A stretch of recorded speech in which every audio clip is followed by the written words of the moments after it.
On a la chance d'avoir un spécialiste du coup franc direct, Christophe Jallet, avec nous. Vous en avez marqué combien, vous, Christophe, dans votre carrière? C'est pas sympa, ça. 35? Ah, c'est petit. J'en ai mis 2 quand même. C'est plus que vous, Hervé. Hein. Avec Amiens, il en avait marqué un de plus de 40 mètres. Alors, Gauthier dit que vous en avez marqué un avec Amiens de plus de 40 mètres, c'est vrai?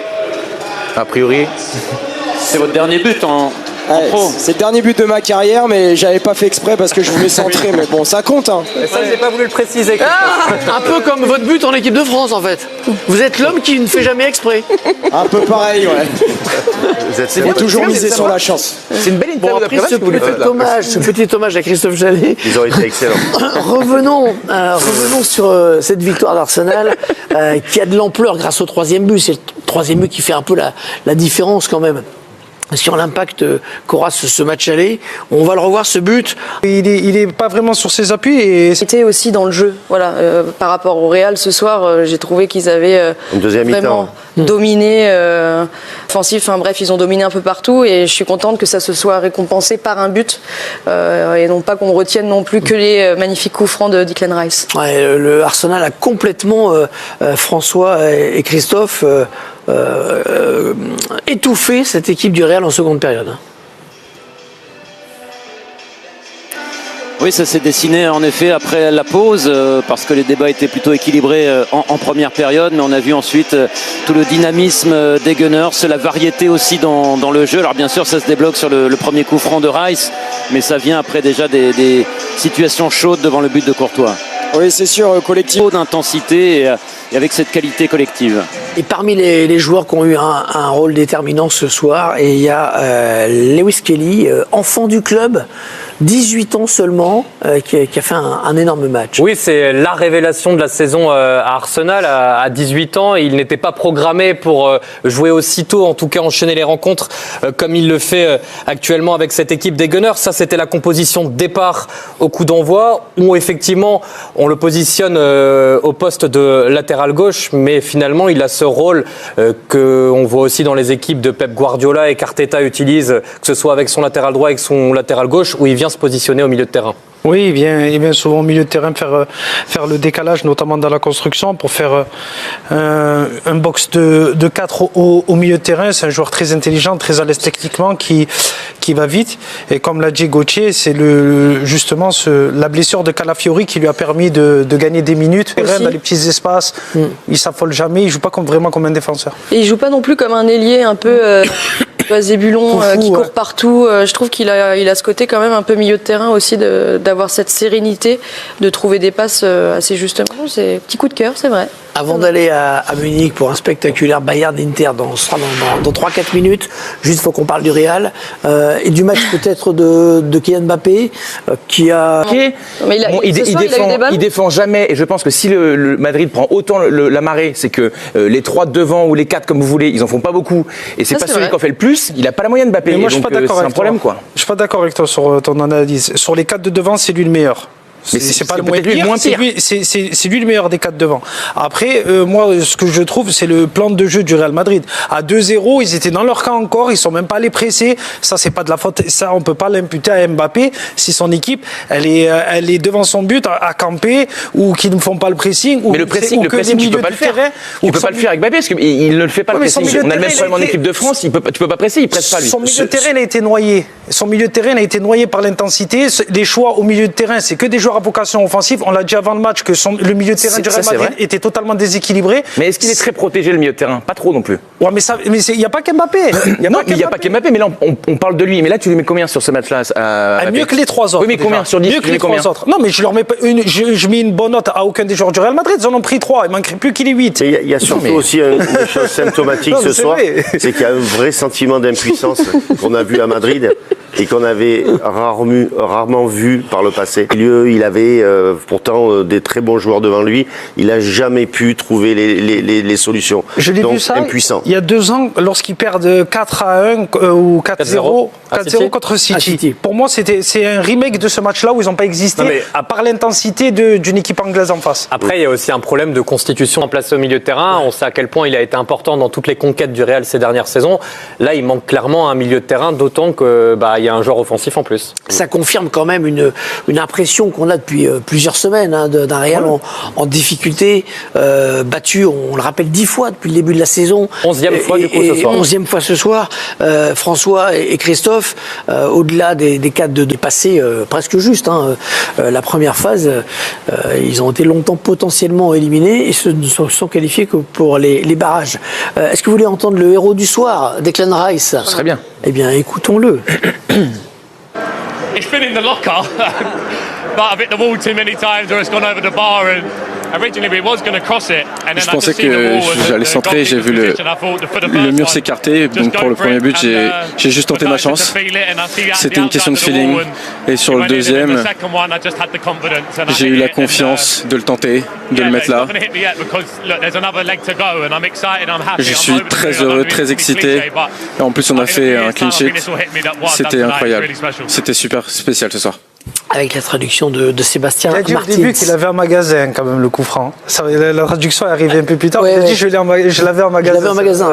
J'étais pas sûr. Mais au fond du stock, il a sorti le bonsoir. On me dit que William Saliba est en direct avec nous, peut-être avec Dominique Armand. Oui. Il a été tranquille. Oui, félicitations William. Est-ce que vous aviez rêvé d'un résultat pareil et d'une performance pareille contre le Real?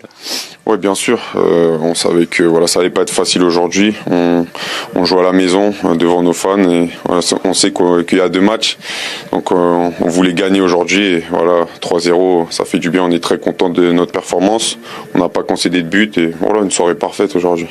Parlez-nous de Declan Rice. Depuis quand c'est un spécialiste des coups francs? Il travaille ça à l'entraînement ou pas? Ouais, il travaille, mais moi je suis étonné vu qu'on marque pas beaucoup de coups francs. Ça veut dire quand j'ai vu ça, j'étais très étonné, et surtout qu'il en a mis 2 depuis que je suis. Vous l'avez laissé ce soir, c'est fort quand même.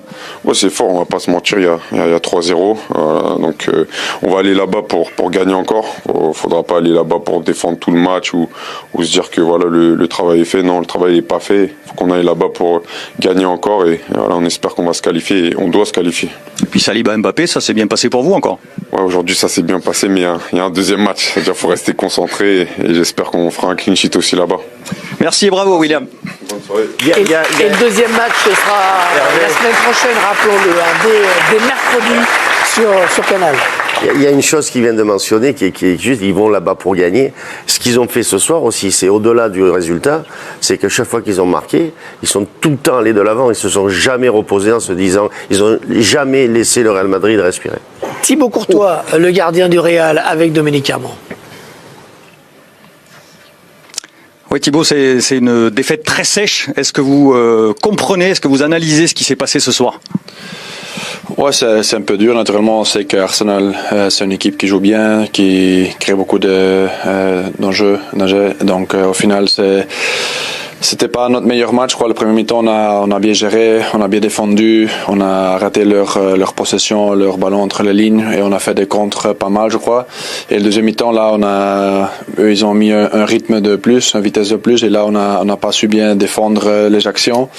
Et bon, après, ils ont mis de jolis buts de faute et ça change un peu le match. Et après, on n'a pas eu la clarité peut-être pour chercher notre but pour le match de retour, mais bon, on reste confiant, on sait qu'on peut changer ça à la maison. Ça va être très difficile, mais j'espère avec les gens, avec les supporters derrière nous, que quand même on peut faire un bon match de retour et espérons qu'on peut gagner.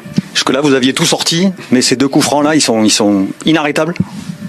Oui, bien sûr. Je crois que le premier, peut-être je peux assumer un peu de responsabilité. Peut-être que j'aurais dû mettre le mur encore plus vers la gauche. Mais bon, au final, dans toute ma carrière, j'ai toujours mis culpabilité. Et le deuxième, je crois que c'est une frappe. Ça, c'est le Champions League. C'est toujours à 100%. Et bon, je continue à apprendre pour le match de retour qu'ils ne me vont pas mettre ces buts. Mais bon, ça n'arrête pas. Alors, c'est que le match aller, tout est encore possible. Mais ça fait déjà 11 défaites cette saison. saison pour le Real. Qu'est-ce que ça dit de la saison madrilène? Non, c'est un peu notre saison. On a trop d'irrégularités. On a pris trop de défaites. Même si on était 6 points d'avance, on a perdu l'Espagnol, les matchs qu'on ne doit pas perdre. Et ouais, c'est un peu une saison avec des hauts, des bas. Et on va essayer que la semaine prochaine, ça peut être notre eau. J'en suis sûr que si on commence bien le match avec beaucoup de pression sur eux, si on trouve un but tôt, on peut mettre aussi 3 buts à eux. Mais bon, on doit défendre aussi bien, c'est aussi important. Et naturellement, sur les phases arrêtées, ils sont forts. Aussi sur les corners, on a bien défendu les corners. Et pour ça, c'est dommage qu'on encaisse 2 d'une faute. Mais bon, on continue à travailler et on verra pour la semaine prochaine. Merci beaucoup Thibaut. Créer les conditions d'un renversement de situation possible, ils l'ont déjà fait, le Real, renverser un 3-0 3 buts, c'est un peu une configuration nouvelle pour le Real Madrid. Là, sur les dernières années dans l'ère Ligue des Champions, donc depuis 1992, ça ne leur est arrivé qu'une seule fois, c'était contre Dortmund où ils avaient perdu en 2013 4-1 en retour. Ils avaient gagné 2-0 au retour, mais c'était insuffisant pour se qualifier pour la suite de la Ligue des Champions. La seule fois où ils l'ont fait dans toute leur histoire, il faut remonter à 1976 contre Derby County, c'est vous dire. Ouais, donc, équipe anglaise, hein. Ouais. Derby County, ouais, Derby, ouais, c'est vrai. Mais enfin bon, effectivement, on a l'impression que le Real très souvent revient. Pas 3 buts. Ils là, sont ce souvent soir, on a atteint des sommets. revenus dans des matchs très mal embarqués, mais effectivement, là, ça va être difficile. Non seulement ça sera très difficile pour les joueurs, mais aussi très éprouvant pour les supporters que nous sommes. Sincèrement, le Real nous met en difficulté. Le Real, à chaque fois, joue avec notre cœur, joue avec notre tension. Nous avons certes l'habitude, mais vous savez, 3 buts, ce n'est pas facile à combler. Là, il faudra forcément espérer mettre 3 buts et maintenant avoir la force de supporter encore des prolongations. Déjà que ce n'est pas sûr que nous allons forcément remonter ces buts-là. Et Arsenal qui vous dit que Arsenal ne va pas mettre un but de plus dans ce match-là, dans ce match retour. Sincèrement, c'est très difficile de se mettre dans une situation du genre. Déjà au cours du jeu, c'était une passivité totale. Nous n'avons senti à aucun moment une volonté en fait d'aller ne serait-ce que diminuer, de réduire le score parce que ils ont déjà pris les 3-0 déjà à la 75e minute, les 3 buts étaient déjà consommés, mais et les dernières minutes alors, normalement, est-ce qu'il ne serait pas normal, disons, que le Real puisse déjà commencer à penser au match retour et à ne serait-ce que réduire un seul but de ces 3-là? Mais nous n'avons pas constaté cela. Bien au contraire, les joueurs ont été dans leur zone de réserve, ne sont pas du tout sortis au front. Nous avons vu Mbappé qui n'a pas été percuté en seconde période, Vinicius complètement déboussolé, Rodrigo encore moins, donc enfin, encore plus. Sincèrement, c'était totalement humiliant. Totalement humiliant, c'était une belle humiliation. Et bon, espérons quand même qu'au match retour, quelque chose sera fait. Et pour espérer que quelque chose soit fait, il faudra mettre le but très tôt dans le match. Déjà à partir de peut-être vers la 5e minute, déjà il faudrait qu'un but soit déjà dans la cage d'Arsenal. Ou tout au moins dans les 10 premières minutes. Là, ça va donner une forme d'énergie aux joueurs avec un stade qui sera très bouillant. Je crois que le Real pourra faire le job quand même. Sincèrement, en tant que fan, je croise les doigts et j'espère.